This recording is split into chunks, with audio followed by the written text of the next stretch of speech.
दोस्तों, ये कहानी किसी फिल्म से कम नहीं है। ये कहानी है आंध्र प्रदेश के मुख्यमंत्री जगन मोहन रेड्डी जी की और उनके संघर्ष की। ये कहानी शुरू होती है उनके पिताजी वाई रेड्डी जी से, जो आंध्र प्रदेश के लोकप्रिय मुख्यमंत्री थे। 2004 से लेकर 2009 तक वो मुख्यमंत्री पद पे थे, लेकिन 2 सितंबर 2009 को चित्तौड़ जिले में नल्ला मल्ला जंगल में उनके हेलीकॉप्टर क्रैश हो गए और इनमें ही उनकी मौत हो गई। उनकी लोकप्रियता का आप इस बात से अंदाज़ा लगा सकते हैं कि जैसे ही उनकी मृत्यु की खबर आई, कुल 67 लोगों की मौत हुई। इसमें से कुछ लोगों को दिल का दौरा आया तो कुछ लोगों ने सुसाइड कर दिया। वाई रेड्डी जी के निधन के बाद बहुत से लोगों को ऐसा लगता था कि अगला मुख्यमंत्री जगन मोहन रेड्डी जी को बनाया जाए। कुल 177 में से 170 एमएलए ने जगन मोहन रेड्डी जी को समर्थन दर्शाया था। इस दौरान जगन मोहन रेड्डी सोनिया गांधी से भी मिले, लेकिन इसका भी उनको कोई खास फायदा नहीं हुआ और कांग्रेस ने के रोसेज को आंध्र प्रदेश का अगला मुख्यमंत्री घोषित कर दिया।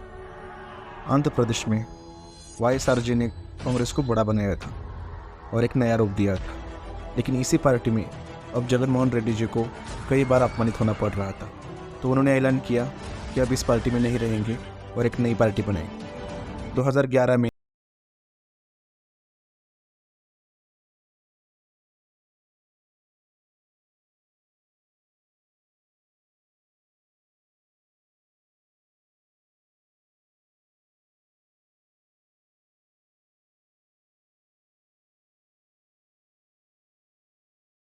सीबीआई ने उनको अरेस्ट कर दिया और करीब 16 महीने तक उनको जेल में रहना पड़ा।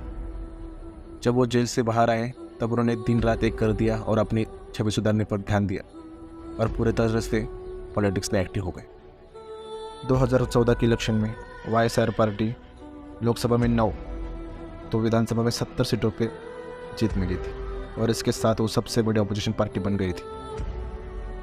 6 नवंबर 2017 में जगन मोहन रेड्डी जी ने पद यात्रा की शुरुआत की, जो कडप्पा से श्रीकाकुलम के बीच में थी।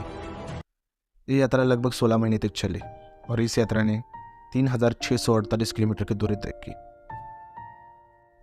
और इसी पद यात्रा का फायदा उन्हें अगले इलेक्शन में हुआ। 2019 के इलेक्शन में लोकसभा के 25 सीटों में से 22 सीटों पे वाई कांग्रेस पार्टी ने जीत हासिल की और विधानसभा की 175 सीटों में से 151 सीटों पे उन्होंने जीत हासिल की और इसी के साथ जगनमोहन रेड्डी आंध्र प्रदेश के मुख्यमंत्री बन गए। तो दोस्तों, इस कहानी से हमें यही सीख मिलती है, अगर आपकी पार्टी चली जाए या आपका चुनाव चिन्ह चला जाए, अगर आपके मन में लगन है और लोगों के बीच में आपके लिए प्यार है, सारी बातें वापस ले लेंगे। और ये कहानी मैंने इसलिए बताई है कि यही कहानी महाराष्ट्र में दोहराने जा रही है। 1966 में बालासाहेब ठाकरे जी ने शिवसेना नामक पार्टी की स्थापना की और वही पार्टी अभी उनके बेटे उद्धव ठाकरे जी के हाथ से चली गई। क्या वही होगा जो आंध्र प्रदेश में हुआ था? क्या वही होगा जो जगन मोहन रेड्डी जी ने कर दिखाया है? ये तो आने वाला टाइम और महाराष्ट्र की जनता ही बताए। जय हिंद दोस्तों।